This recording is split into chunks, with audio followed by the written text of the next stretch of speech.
dan demokrasi, pemilu di Indonesia diselenggarakan dengan sistem profesional dengan daftar terbuka.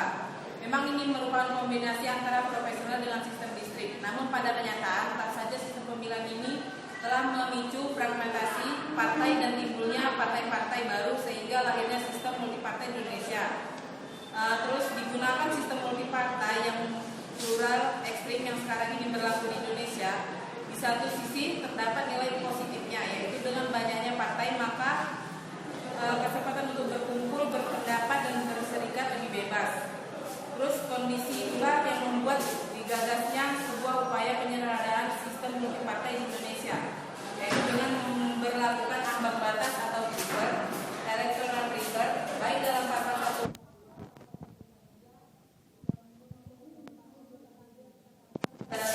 Undang-Undang Nomor 10 Tahun 2008 tentang Pemilihan Umum Anggota Dewan Perwakilan Rakyat Indonesia. Dari latar belakang hukum tersebut, selanjutnya akan dibahas oleh rekan saya mengenai analisis electoral research, yaitu Asri Dawati. Di sini yang dimaksud dengan analisis electoral research adalah ambang batas syarat angka perolehan suara untuk bisa mengikuti pemilu. Artinya, berapapun jumlah kursi yang diperoleh di parlemen untuk turun kembali dalam pemilu berikutnya harus mencapai angka electoral research itu. Di sini partai politik peserta pemilu tahun 2004 yang memperoleh sekurang-kurangnya 3%. Jumlah kursi DPR akan memperoleh sekurang-kurangnya 4%. Jumlah kursi DPRD provinsi yang tersebar sekurang-kurangnya setengah jumlah provinsi seluruh Indonesia atau memperoleh sekurang-kurangnya 4%. Jumlah kursi DPRD kabupaten atau kota yang tersebar sekurang-kurangnya setengah persen. Jumlah kabupaten per kota seluruh Indonesia ditetapkan sebagai partai politik peserta pemilu setelah pemilu tahun 2004. Selanjutnya mengenai electoral parliamentary research akan dibahas oleh saudara kami Syarif Rizwan. Analisa parliamentary threshold. Parliamentary threshold adalah ambang batas partai politik memperoleh kursi di DPR. Parliamentary threshold merupakan salah satu pola penyederhanaan partai politik melalui peraturan perundang-undangan untuk diikutkan dalam penentuan peroleh kursi DPR. Partai politik harus memenuhi ambang batas perolehan suara minimal 2,5% dari jumlah suara sah secara nasional. Filosofis idealnya adalah dengan pembatasan parpol, maka visi, misi dan program yang diusung parpol akan semakin jelas, transparan dan dapat diterjemahkan secara nyata sehingga bermanfaat bagi rakyat. Selain itu, dengan jumlah partai terbatas, idealnya 5 hingga 7 parpol, rakyat akan lebih mudah mengenal parpol sehingga rakyat tak dibuat bingung saat menentukan pilihannya. Hal lain terkait dengan penyertaan parpol adalah melalui ujian mengikuti pemilu. Artinya, jika dalam pemilu suatu parpol mendapatkan suara yang signifikan sesuai dengan aturan UU Pemilu, maka parpol tersebut memang layak untuk itu ikut bertarung dalam pemilihan umum.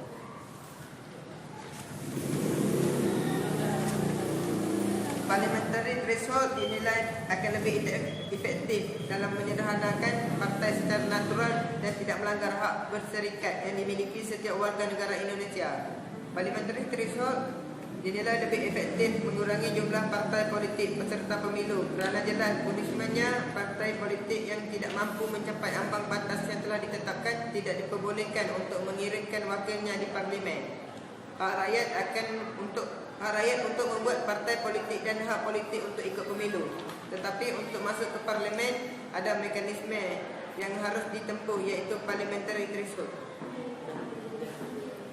Selanjutnya mengenai kesimpulan akan dibacakan oleh saudara kami Rusdan.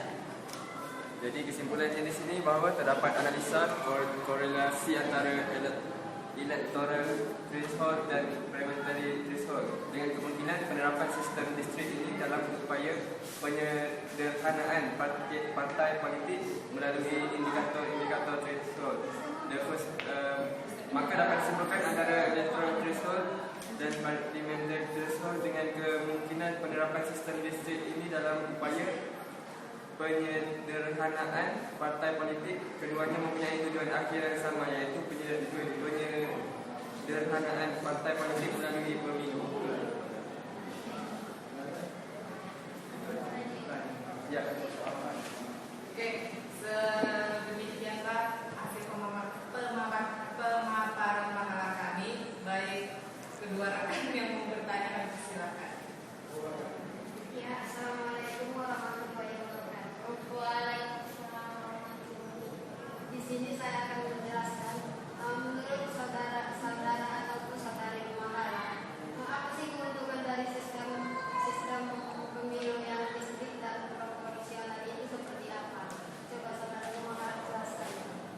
Nah, jadi kan ya baik, di sini saya akan menjawab pertanyaan dari saudari Kamaya. Mana pertanyaan keuntungan dari sistem pemilu menjelaskan ini. Kami bukan menjelaskan sistem distrik atau proporsional. Kami menjelaskan sistem electoral research sama parliamentary research, di mana electoral research ini adalah ambang batas dari partai, ambang batas seluruh partai untuk mengikuti pemilu selanjutnya. Dan keuntungannya di sini adalah untuk agar tidak terlalu banyak, agar masyarakat juga nggak bingung kalau terlalu banyak partai yang ikut ke pemilu selanjutnya. Jadi kalau partai yang tidak mencukupi suaranya di sistem ini, dia nggak bisa lanjut ke pemilu selanjutnya. Jadi keuntungannya adalah sebagai batas. Nah, sekian dari itu. Nah, sudah ngerti kan? Nampak dua orang cuma ngerti ya. Sekianlah dari makalah kami atas